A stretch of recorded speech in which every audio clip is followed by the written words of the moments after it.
Bismillahirrahmanirrahim. Assalamualaikum warahmatullahi wabarakatuh. Alhamdulillah nahmaduhu wa nasta'inuhu wa nastaghfiruhu wa nastahdi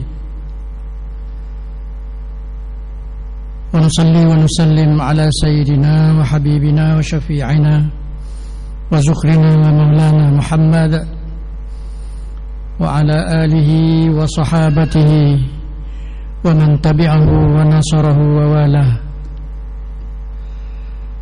Rabbana waffiqna li ta'atika wa atmim taqsirana wa taqabbal minna bi rahmatika ya arhamar rahimin. Allahumma arinal haqqa haqqan warzuqna ittiba'ah wa arinal batila batilan warzuqna ijtinabah. Rabbi shrah li sadri wa yassir li amri wahlul 'uqdatam min lisani yafqahu qawli. Amma ba'd. Yang saya hormati Tuan Imam, pegawai masjid, para jemaah muslimin muslimat yang dirahmati Allah. Marilah sama-sama kita bersyukur kehadrat Allah Rabbul Jalil atas limpah perkenan serta taufik hidayahnya dapat kita sama-sama berada di sini pada ketika ini. Mudah-mudahan semua kita dirahmati, diberkati dan diridai Allah. Sidang jamaah yang dimuliakan, saya suka menarik perhatian para jamaah. Ketahuilah bahawa tempat yang kita berada sekarang adalah satu tempat yang sangat indah dan mulia di sisi Allah.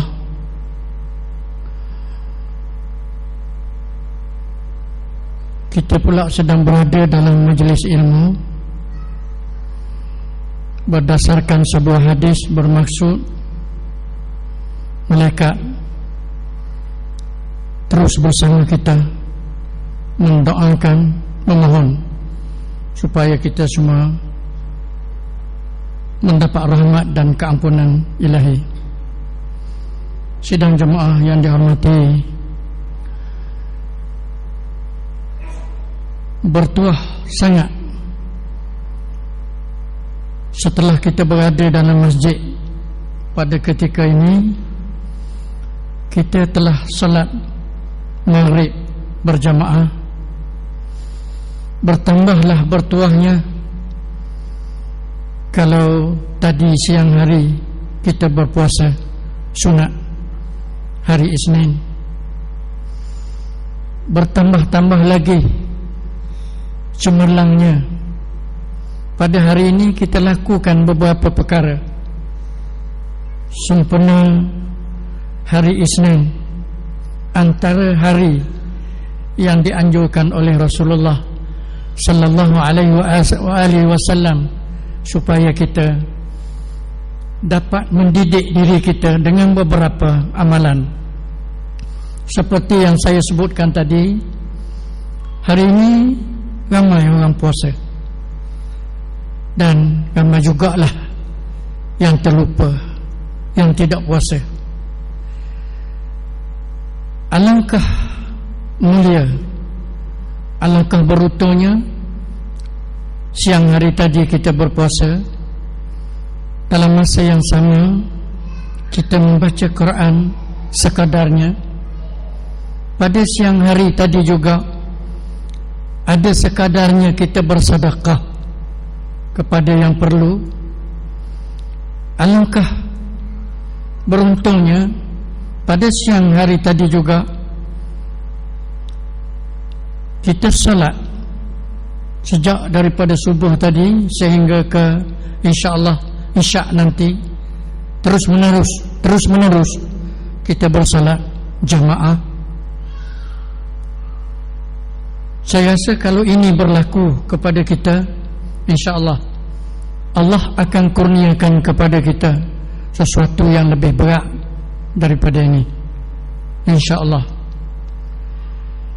Pada malam ini saya nak ajak tuan-tuan sekalian sama-sama kita renung, kita fikir perkara-perkara yang acak kali disebut oleh tok guru kita. Acak sangat tok guru kita, ustaz-ustaz kita sebut. Dan barangkali ada di kalangan kita yang telah faham benar dan mengerti benar dan menghayati benar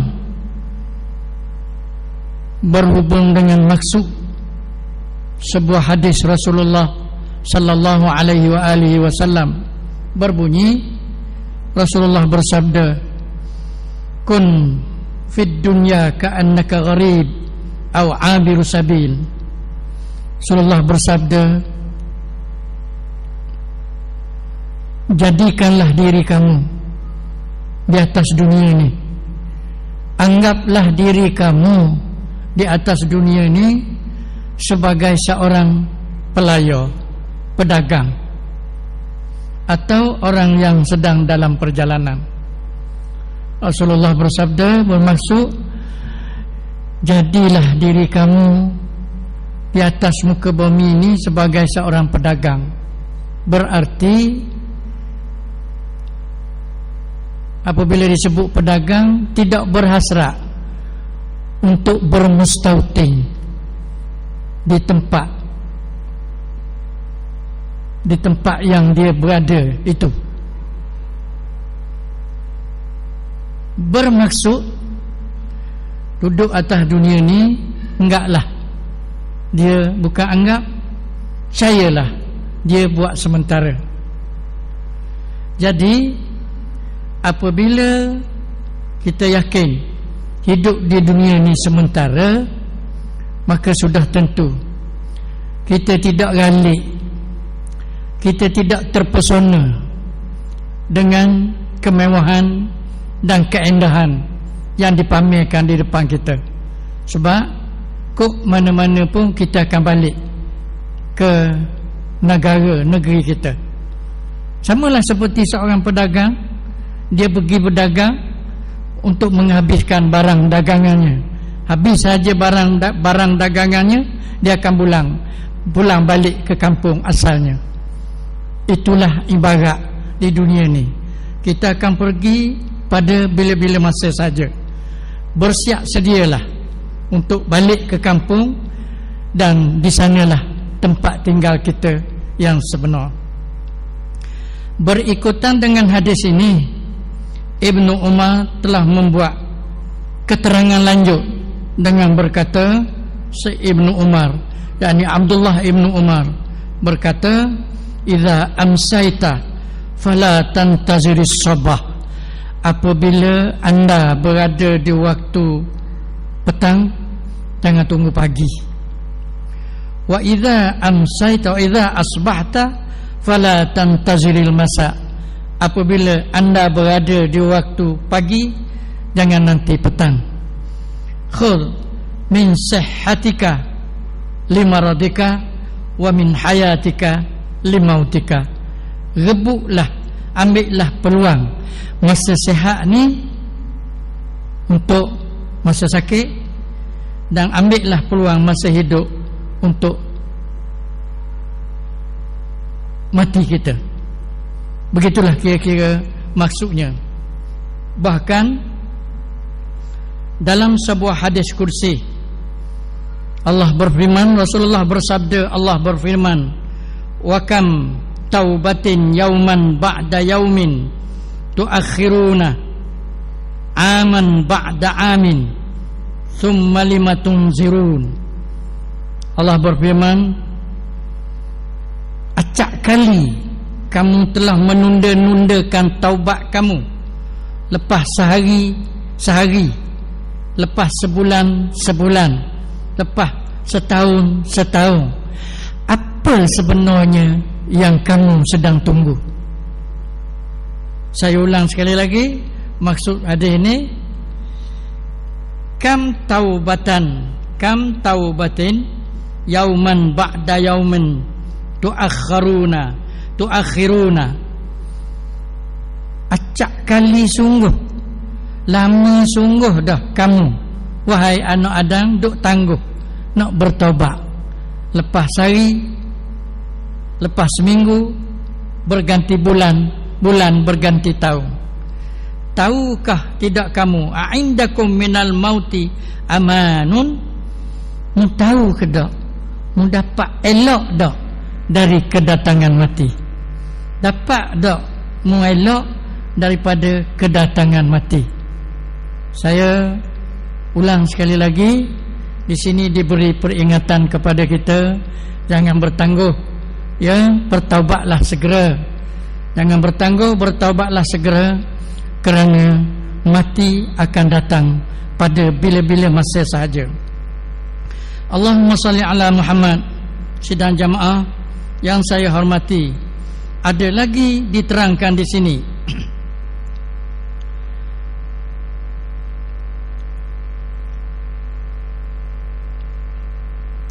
Katanya, hidup terus-menerus menjadi susah dan gelisah,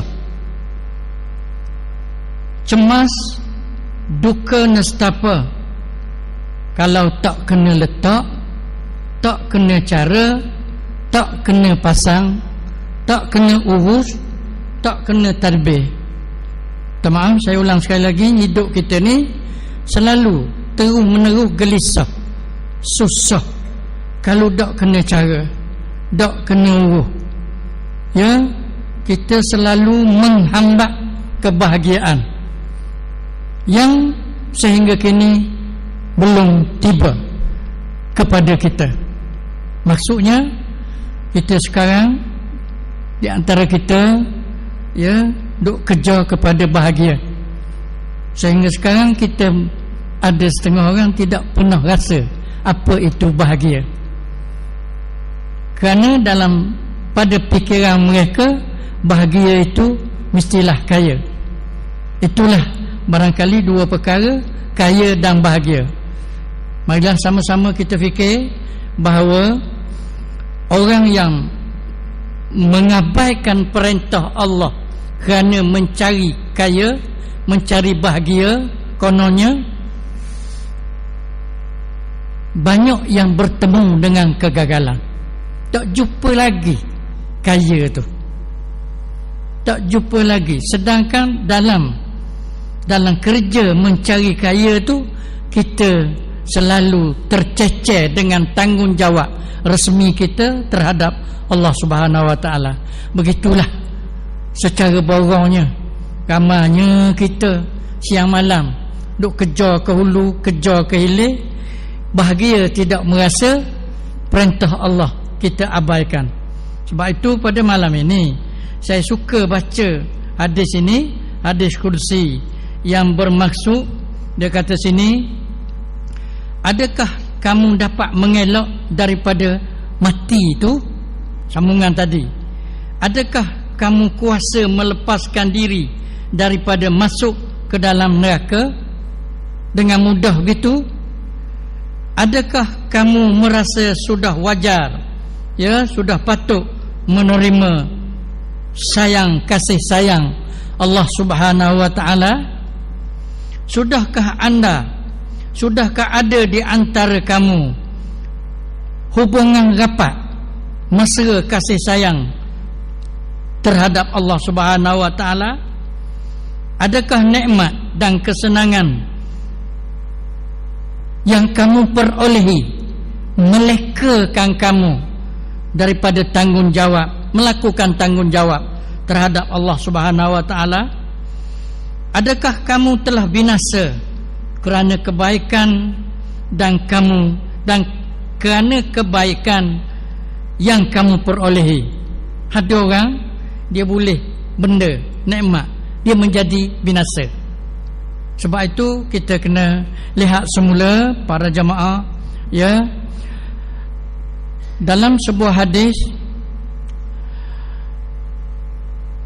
Rasulullah bersabda, ada 3 golongan manusia yang Allah sayangi. 1, orang kaya yang murah. Orang kaya yang murah, yang pemurah. Tetapi Allah lebih sayang orang miskin yang murah. Maaf ya, Allah sayang orang kaya yang murah, tetapi Allah lebih menyayangi orang miskin yang pemurah. Allah lebih sayang, Allah menyayangi orang tua yang kuat beribadat, tetapi Allah lebih sayang orang muda yang kuat beribadat. Allah sayang orang tua, orang kaya yang tawaduk, yang merendah diri, tetapi Allah lebih sayang orang fakir yang merendah diri. Allah sangat marah murka orang kaya yang takabur, tetapi Allah lebih murka orang miskin yang takabur.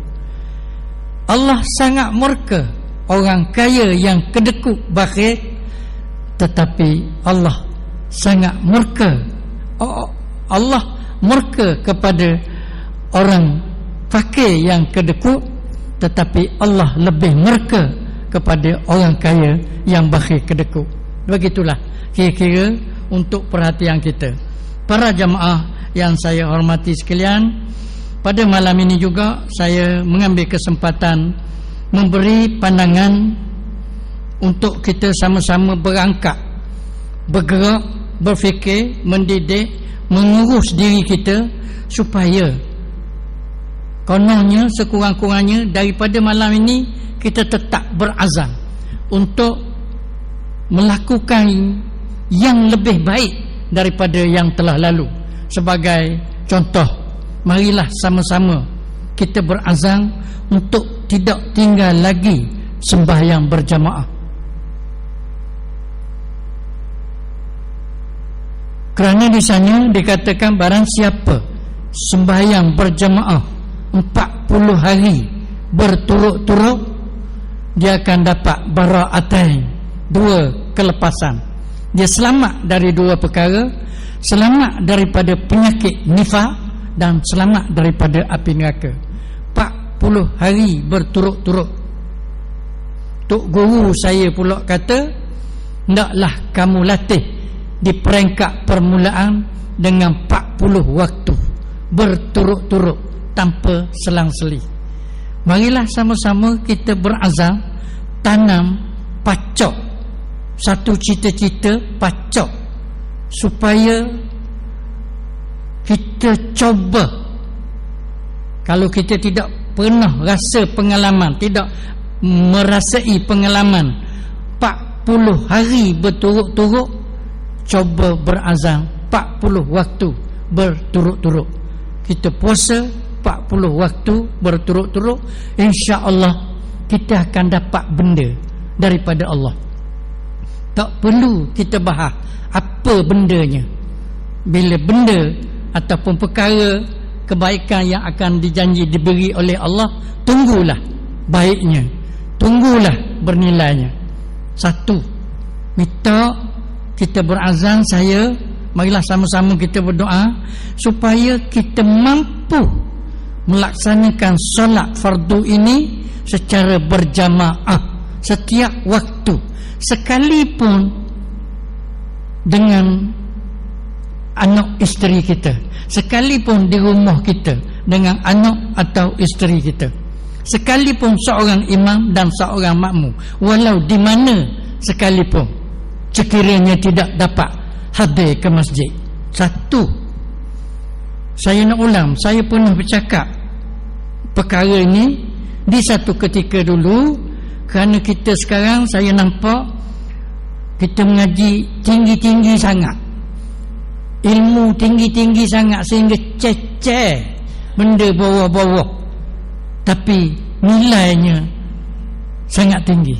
Kita sekarang nampaknya kita pergi jauh, dengar orang cakap, dengar dalam majlis tu, dalam ilmu tu, dalam perkara tu tinggi, sehingga pun kita pun rasa ini ilmu tinggi, tetapi kita lupa perkara-perkara asas yang sangat berguna kepada kita. Satu, saya ulang sekali lagi, saya doakan yang bersama saya malam ini, sama ada lelaki dan wanitanya, muslimin dan muslimat, marilah sama-sama kita berazam kuat untuk melayakkan kita mampu melakukan solat fardu ni 5 waktu secara berjamaah.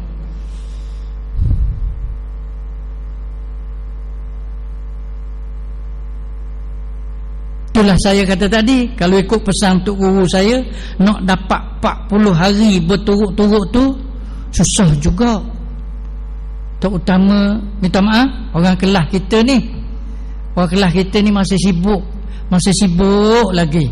Lambat cerah dah terjun tangga dah, lambat cerah tanah terjun tangga dah, cari rezeki, sibuk sehingga habis hari, hingga petang hari. Jadi nak dapat 40 waktu tu tidak mudah, tetapi tidak payah sangat. Kita menggunakan sistem sekalipun 2 orang, seorang imam, seorang makmum, sekalipun di mana saja kita berada, di padang, ya, di bangunan atau sebagainya. Satu, marilah sama-sama kita berazam, bergerak. Kalau tadi saya kata hari ni ramai orang puasa sunat, hari Senin, Khamis, ada orang sekarang ni tak tinggal dah hari Senin, Khamis, tak ada masa dah. Seduk cakap lah ilmu tu tinggi, ilmu tu molek, kau tak boleh buat benda-benda ni. Hari Senin, hari Khamis kita puasa. Tadi kita semayang jemaah sehari, hari ni semayang jemaah sehari pula kita puasa. Dalam masa hari ni juga kita sedekah seria 3 amat. Dalam masa hari ni juga kita baca Quran. Hari ni juga kita semayang sunat rawatib yang muakkadah sekurang-kurangnya. Hari ni juga kita kita semayang duha. Sebagaimana yang pernah saya anjur di meja ni berulang kali, sebab saya rasa kita agak suka nak buat benda yang lebih tinggi daripada ni kalau kita tak mulakan dengan peringkat bawah ni. Di sana Imam Ghazali pun pernah menyebut, barang siapa tak dapat beramal dengan ilmu yang sedia ada, akan sukalah dia nak buat ilmu, dia nak beramal dengan amalan yang belum ada, yang belum dia buat lagi.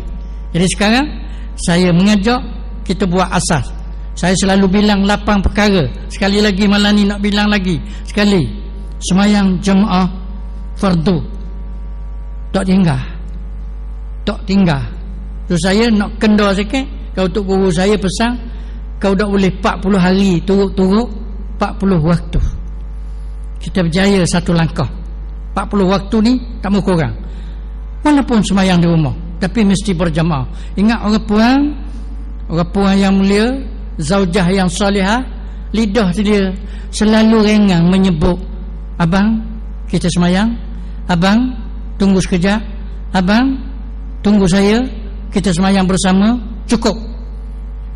Cukup itu adalah seorang wanita yang sedang berjalan ke seorang zaujah salihah yang bergelar isteri yang baik, isteri yang mulia.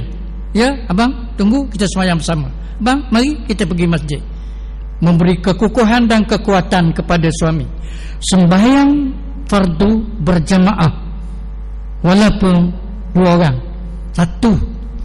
Yang kedua, kita berazam, kita berasa mohon, sambil bermohon kepada Allah supaya Allah beri kekuatan bahawa kita tak boleh tinggal dah semayang sunat rawatib sekurang-kurangnya yang muakkadah, sunat yang mengiringi semayang fardu, ya, yang muakkadah, ya, ada muakkadah, ada tidak muakkadah.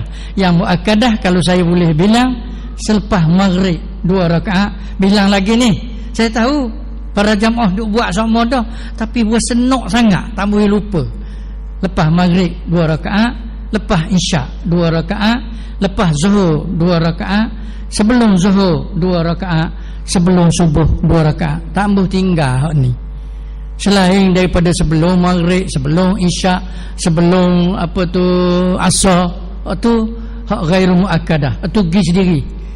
Cenoknya hak muakkadah ni 2 selepas maghrib, 2 selepas isyak, 2 selepas zuhur, 2 sebelum zuhur, 2 sebelum subuh. Walaupun ada kaum yang mengatakan 12 ditambah dengan sebelum zuhur 4.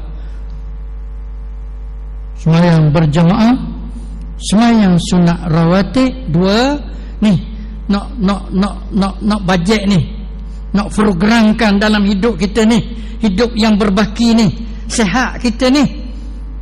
Minta maaf saya cakap sikit, tua-tua kita pun sihat Tuhan beri ni, boleh mari masjid, boleh bawa kereta, boleh bawa motosikal, rezeki pun ada ni.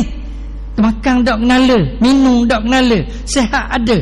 Semua ni nikmat yang ada sejak dari kita lahir ke dunia lagi, sehingga kita lupa sekarang bahawa itu rupanya nikmat.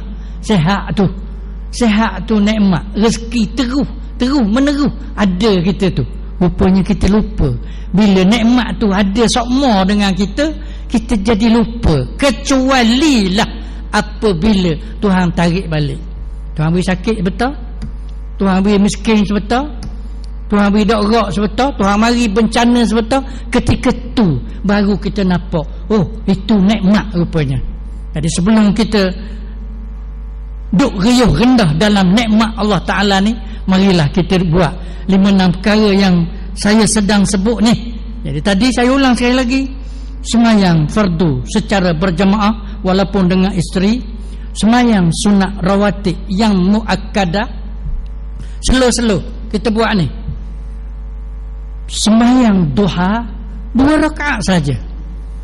Usah cari yang susah-susah. Sembahyang 2 rakaat.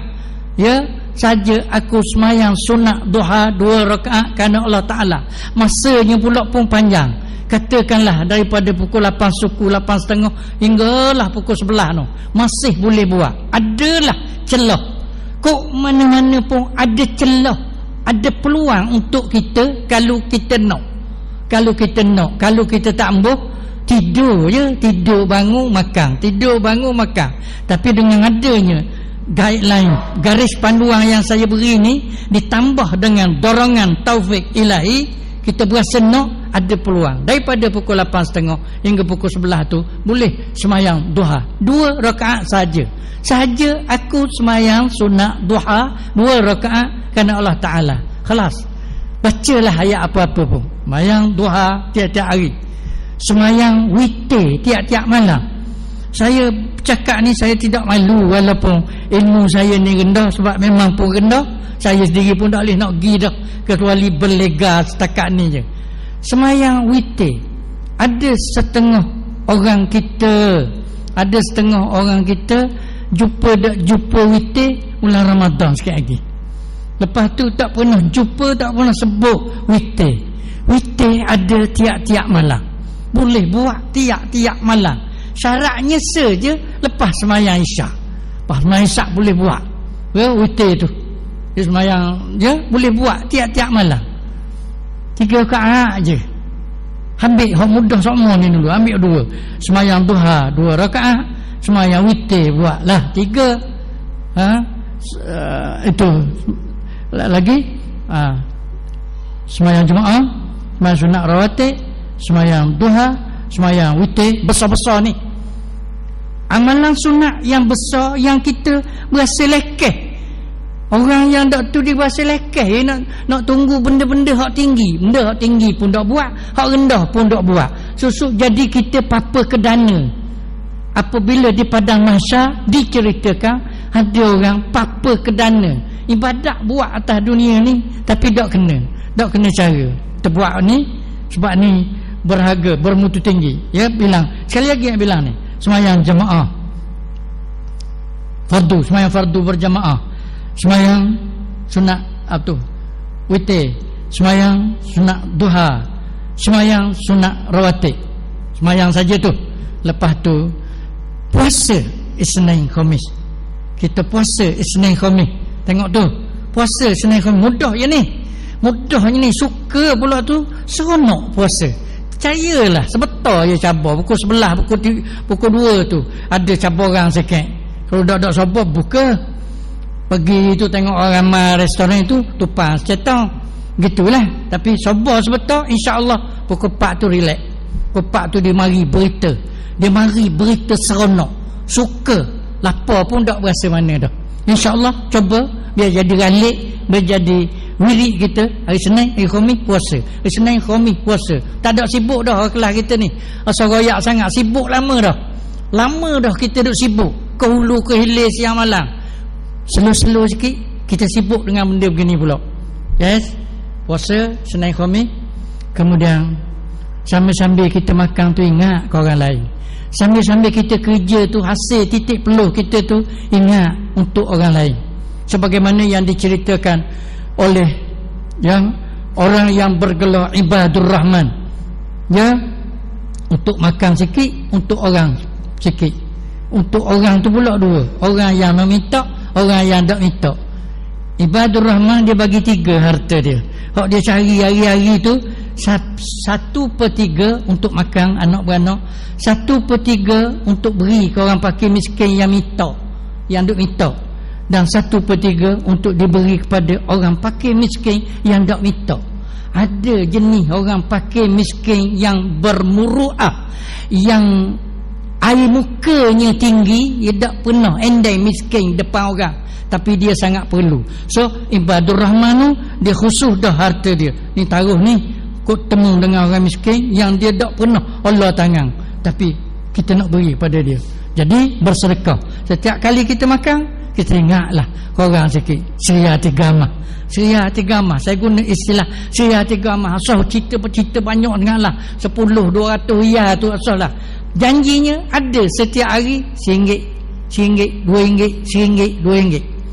Dan yang ketiganya ada selah semuka sehari kita baca Quran. Ya, baru ni saya telah terang di sini bahawa kita banyak sangat baca Yasin. Teruskan baca Yasin tu. Cuma saya naknya pastikan baca Yasin kita tu ya betul. Sebab ada kemungkinan 30 kali kita baca Yasin, siapa di satu kalimah, siapa di satu ayat tu salah semua. Jadi kalau 100 kali siapa situ salah semua. Sebab tu elok sangatlah kita runduk dan tunduk ego kita mulai hari ni, kata kerana kita dah lama dah nak baca Quran ni, kesempatannya barangkali hari ni molek lagi, mungkin lepas pada ni sebagaimana kita tengok berlaku, dia tak boleh dah nak baca Quran. Tak boleh dah nak baca Quran. Ya, kita boleh baca lagi ni. Jadi sementara boleh baca ni, kita ambil pengesahan sikit. Tasmik, ambil pengesahan depan orang pandai kita, betul tak kita baca tu.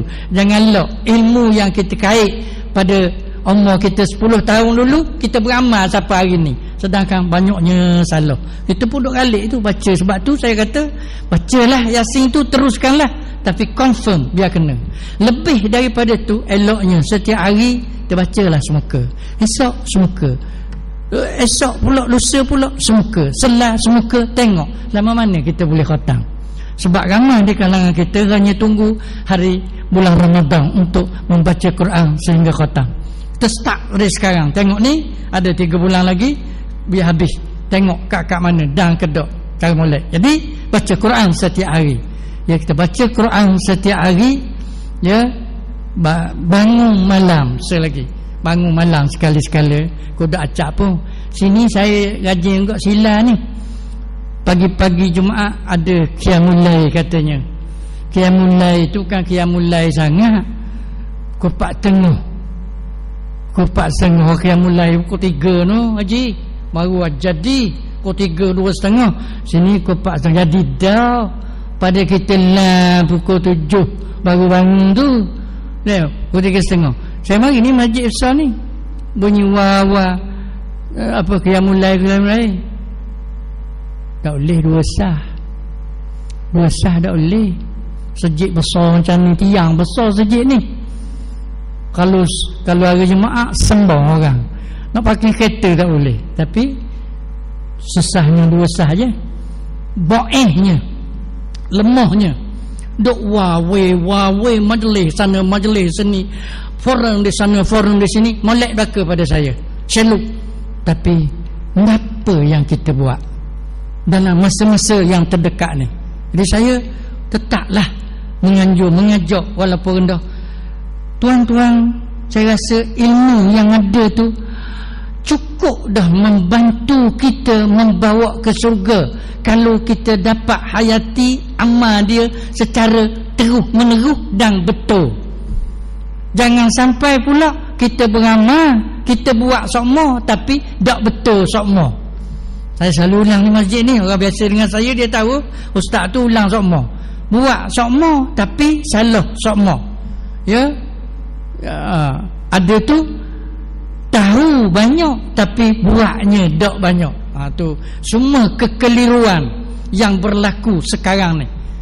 Ya, kekeliruan yang berlaku, yang sedang berlaku kepada umat kita, orang kita, anak-beranak kita sekarang. Tambah lagi dengan fitnah yang menyebabkan terganggu nak buat ibadat. Menurut pandangan Imam Ghazali, sebab apa hati seseorang tu berasa kerah, berasa culah, berasa malah, berasa liar dengan jenis-jenis ibadat ni? Kerana dia ada maksiat lapuk, ada dosa-dosa hak lama. Ya, dosa-dosa lama dulu belum habis lagi, belum bertaubat lagi, tidak sedar dosa-dosa lama. Saya kalau boleh saya cabar diri saya dan jemaah yang bersama saya, kita pakat rendah sikit sekali malam ni. Saya tunjuk dengan jari ni, semua yang ada ni depan saya ni ada dosa. Maaf jangan bersati tu. Sama ada dosa kecil, dosa besar, dosa lama, dosa baru, dosa yang kita tahu, dosa yang kita tak tahu, dosa yang kita telah lupa, dosa zahir, dosa batin. Ada kita terlibat. Dan memang menurut kenyataan pun yang terlepas, yang selamat daripada dosa ialah para anbiya. Rasul-rasul, nabi-nabi kita ada dosa. Sebab dosa ada itulah yang mengekang kita menjadi malah, culah, berat, tak minat, kerana ada benda, ada penyakit dalaman. Sebab itu ada orang saya kata, saya tak kata siapa-siapa, ada orang dia tak boleh duduk lama dalam masjid ni. Ni pun tunggu isyak ni pun panah punggung dah ni. Walaupun kita penuh dengan kapek, dengan kipas, dengan ekong, dengan begini pun puas. Ada sebab benar tu. Mengapa begitu? Ada orang galik. Saya bimbang je, ada sebuah hadis Rasulullah kata, hati orang munafik itu bila diduduk dalam masjid, hati orang munafik bila diduduk dalam masjid seperti seekor burung duduk dalam sarang. Dia gelepar sokmo, dia gebah sokmo. Walaupun di sebelah sini ada makanan dia, padi ke apa tak tahulah, sebelah sini ada air, cukup tuang dia beri, tetap dia terbang ke hulu, terbang ke hilir, sehingga tumpah makanan, tumpah air tu, kerana dia nak keluar. Dia tak tahan duduk dalam sarang tu, nak keluar. Begitulah hati orang munafik duduk dalam masjid sebetul tu berasa lama, sehinggalah berlaku 2-3 pusingan dalam tazkirah Jumaat saya. Di sini saya melahirkan sedih orang tua. Bukan sedih orang alim, sedih orang tua terhadap setengah orang kita. Siapa mari hari Jumaat tu pun tak sanggup duduk lama sikit, berdiri.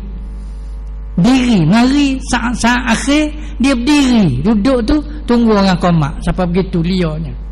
Jadi saya nak ulang sekali lagi, hati orang munafik duduk dalam masjid gelepar macam burung nak terbit semua, berasa lama duduk sebetul. Tapi hati orang Muslim, orang beriman galik, sedap, berasa tak puas.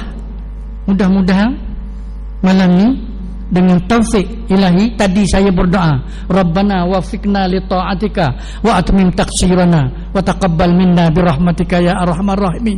Tu doa, minta Tuhan tolong hati kita ni jadi kuat, gagah, semangat dalam perkara-perkara kebajikan. Lampu isyarat telah mengisyaratkan supaya berhenti. Saya berhenti, jadi saya berhenti lah. Minta maaf banyak mana yang tak kena. Ada suti 2 buah hilah saya ni, muja-muja bermanfaat. Aku qauli hadza wa astaghfirullahal azim. Assalamualaikum warahmatullahi wabarakatuh.